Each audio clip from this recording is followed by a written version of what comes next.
Well, good morning, Connect. If we haven't had a chance to meet yet, my name's Chris. Get to serve on the team here, and it truly is a privilege. Now, before we get into the message, I want to take a second to share with you a little bit about something I'm really excited about for this coming month. You see, this time of year, our society is all about giving, right? I don't know about you. My inbox was flooded with emails I didn't know I was even subscribed to on Tuesday for hashtag Giving Tuesday. Anyone else? A lot of emails? Yeah, a bunch. Got to be honest, I didn't look at all of them. But it reminded me of the kind of the spirit of this season. And as our society is focusing on giving just this time of year, we're as a church going to focus on our heart in giving. So we're going to be talking about something for the next 4 weeks, not during the message, but during the generosity moment like this or other times, called joyful giving. Because we truly believe that God doesn't need our money, but He wants our hearts. And giving is an invitation of God for us to demonstrate that He has our hearts by the way we steward our money. And when we give, it's a demonstration of trust, of surrender in Him. Now, even in saying some of these things, I feel a bit like the Apostle Paul. He wrote a letter to a church in Corinth. It was actually the second letter he wrote to this church. And in that he said this. He said, "There is no need for me to write to you about this service to the Lord's people, for I know your eagerness to help." And the reason I feel like the Apostle Paul is because I know many of you, and I know that you're generous people. You're incredibly generous, and your generosity is making an impact.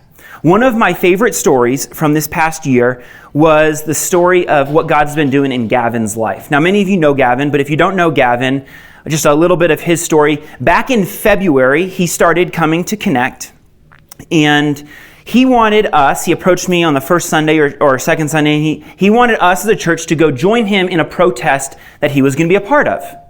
And we just very respectfully said, we'd love for you to be a part of our church and join us on Sundays and be, all the things. But that doesn't really align with our beliefs and our values, so we're not going to participate in the protest, but you are always welcome here. Well, Gavin felt welcomed, so he started to come regularly on Sundays. And then he started to regularly read his Bible, and then he started to regularly serve, and he would talk with those he was serving with on the setup team about what he was reading in his Bible. And long story short, in June, Gavin declared Jesus as Lord. And we got to baptize him right here on the stage. It was an incredible day. What's so cool is that even though Gavin's been following Jesus for a few months now, and it hasn't always been easy, Gavin right now is figuring out what he wants to do next. You see, he's taking some kind of a gap year between high school and whatever's next.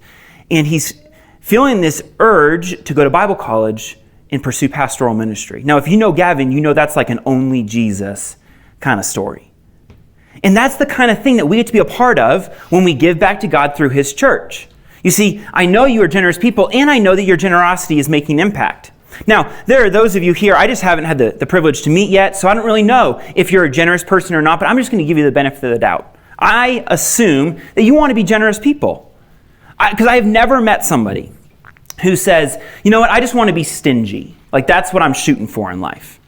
My favorite Christmas character is Scrooge. Have you ever heard someone say that? I haven't.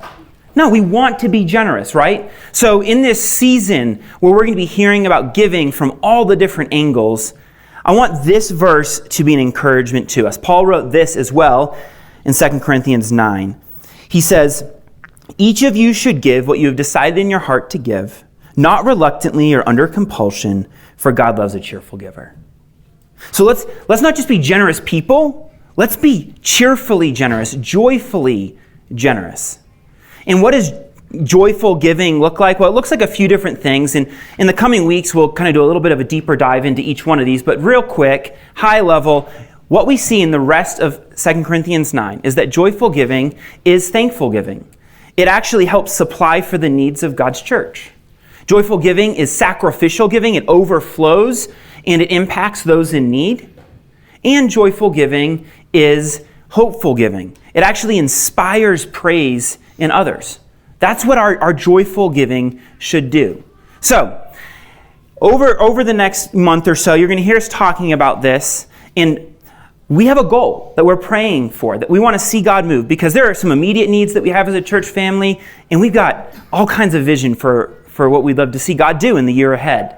And to kind of get a running head start into 2023, we'd love to see God provide $50,000 of any money that's given over the next month. We'd love to see that come in, and then we'd love to see it go back out and impact more lives like Gavin's. Now, here's the ask for you today. Would you just pray? Would you pray that we as a church would be characterized by joyful giving? That God would have our heart, because more than our money, he wants our heart. So let's just pray that he would do something in our heart, that we would grow in our relationship with him, and that it would be a joyful expression when we give. Whether it's we give gifts, whether it's we give financially to support Connect or some other ministry or nonprofit, may it be joyful, because God loves a cheerful giver.